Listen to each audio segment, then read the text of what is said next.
I've been going to Bible study all this year and I met some really lovely people. This whole year culminates in this big event called the National Training Event, and it's held in the capital. Around 1,000 Christian university students get together.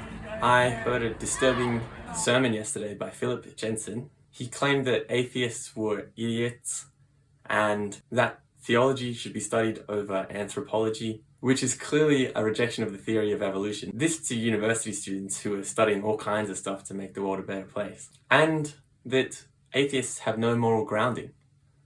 Sure, he has God on his side, but this isn't true. Let's just look at the facts.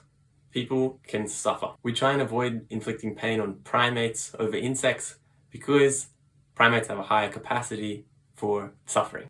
And I could be wrong about this, I'm making a claim, but we don't care about the well-being of rocks because they have no capacity for suffering. From this assertion, you can make claims like slavery is bad. If you don't believe in Christianity, you can still make the claim that it's better to save a drowning toddler in a shallow pool than doing nothing at all, and that you should give generously to the starving people. I feel like I don't have to consult the scriptures over this. But in the past, science has been used to justify terrible things like eugenics because of this false scientific assertion that white people are on top of some natural hierarchy. How do we avoid making an equally devastating claim in the future? Well, any claim should be based on the fact that conscious creatures can suffer and flourish. So you just direct yourself away from suffering and towards flourishing. Philip was wrongly claiming that anything is permissible without Christianity. By the by, some philosophers don't like to make objective claims about moral truths, like kicking puppies just is bad. That's it. They would say something like, it's not an objective fact, but you shouldn't do it because of a history of abuse and speciesism or something like that. I don't fall into that group, but you can, and that's fine. Philip attacked this second group by quoting, "There is no description of how the universe is that tells us how the universe had ought to be," and then lumped all non-Christians together in this group. But not every non-Christian falls into this camp. As I said in the beginning, we can suffer. Fact. We can suffer, so we shouldn't throw battery acid at each other. That's just it. That's the truth according to people known as moral realists. That doesn't mean there's not more than one answer to moral questions. Let's take an example that hopefully never happens to you. There's a murderer, he's about to kill you and your family, and you've got a gun. What do? Do you kill the murderer? Probably. The Bible states you shouldn't kill people.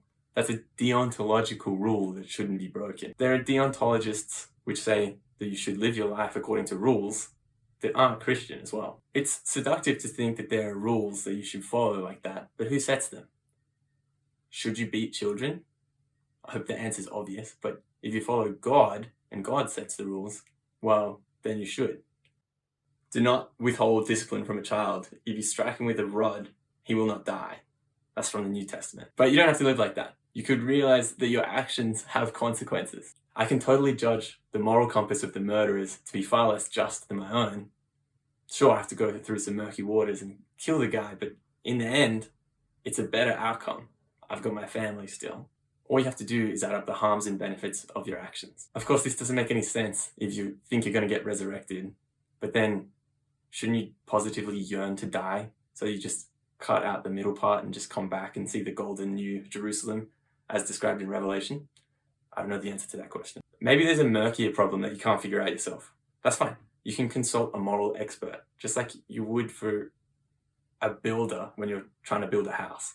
I'm not a moral expert, but I can still refer to people who are, like Peter Singer and Will MacAskill, when I've got difficult problems. So yeah, do what's right.